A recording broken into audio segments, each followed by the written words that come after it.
A lot of you have expressed curiosity on what I use to edit my videos, and today I would like to talk about the single machine that handles all of my video editing and streaming, animation jobs, and hardcore gaming, of course.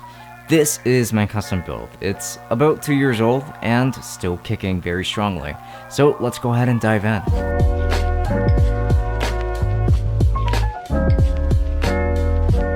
So to start off, my build consists of this Cooler Master mid-tower case, an Intel Core i7-8700K, which is a 6-core CPU running at 12 threads, an RTX2080, not super, 64 gigs of RAM, 128 gigs of SSD storage for Windows specifically and some important software, though I regret not going any higher with that, a 4TB drive for any kind of dump storage, and an 850 watt power supply with a pretty nifty gigabyte air cooler for my CPU. And this is just to keep everything simple.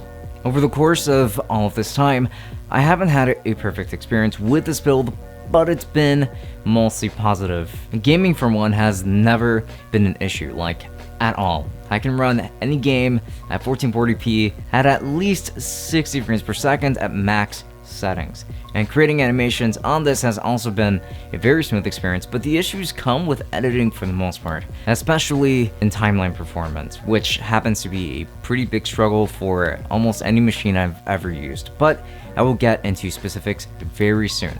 And so for everyday tasks, obviously a machine like this is obscenely overkill. I do have a mess of Chrome tabs open, and I still get very smooth performance no matter what, though, so, you know, that is pretty great. But I do most of my work on Chrome, actually, and that involves research, writing, all of my scripts, on Keep and that sort of thing, and the usual stuff, like watching videos and looking at my analytics and that sort of thing, and just so much more. But all of this is handled just fine, no questions at all, in case you were curious.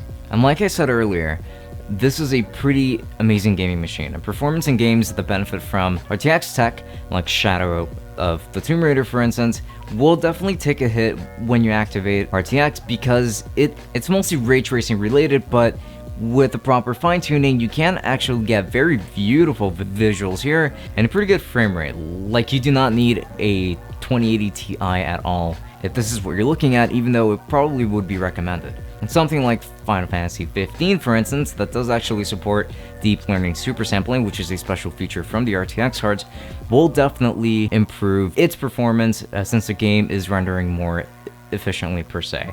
And now this here is actually a pretty decent benefit to it. But other games that don't necessarily take any kind of advantage of the RTX tech still perform superbly, and especially those will obviously perform even better. And with games like Final Fantasy 14, for instance, which is an MMO, Doom, Dragon Ball FighterZ, all stay at a consistently awesome frame rate and performance while staying maxed out in the settings. It is honestly pretty awesome. It's just an amazing gaming machine. However, let's go ahead and talk about work. I've been using DaVinci Resolve Studio 16 for the past month or so, since I finally got the chance to upgrade, and timeline performance has been beautiful as a result. Transitioning between the different Resolve panels for editing, cutting, and sound editing, and special effects, rendering in general, etc. All these are handled very beautifully.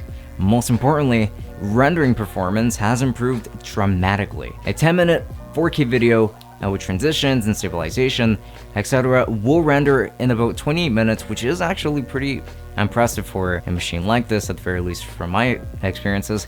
And a 1080p render of that exact same video is about 5 minutes long. And this machine and the fact that Resolve Studio is so well optimized means I'm way more efficient doing actual work on it, and I very much appreciate that. And that is how I can kick off more videos for the channel at a much more consistent rate. Though I do wish I could say the same about Premiere Pro. But nothing can fix the disaster that is the software in terms of stability. These specs are not enough to have a smooth timeline performance, at the very least not all of the time, especially if you're working with 4K footage. And sometimes, even when dropping the playback resolution to 1/8, timeline performance can still be pretty bad, and render times are still pretty long no matter what, probably around 36 minutes for that exact same 10-minute 4K video, and Premiere Pro and After Effects are still very hungry in terms of your resources. But working with both pieces of software on this PC has been totally workable. It's really the constant crashes that really get to me, if I'm completely honest. Now, if you're a Photoshop artist, then you're also very good here, and this might still be a little bit overkill depending on your project, but this PC should handle pretty much anything you have to throw at it. Granted, all I really do in Photoshop is just make all of my thumbnails, which don't require a ton of processing power at all, since I use other software for drawing, like Clip Studio Pro, which I've recently switched to from Sketchbook Pro for a lot of reasons that I'll likely get into in a future video. But granted, now like that software does perform very well, but software of this caliber is handled incredibly well just in general, so know that the hardware is definitely more than good enough here, if that is the kind of workload that you're looking at. For simple, much more intense streaming and gaming at the same time, that poses more of a challenge for this machine.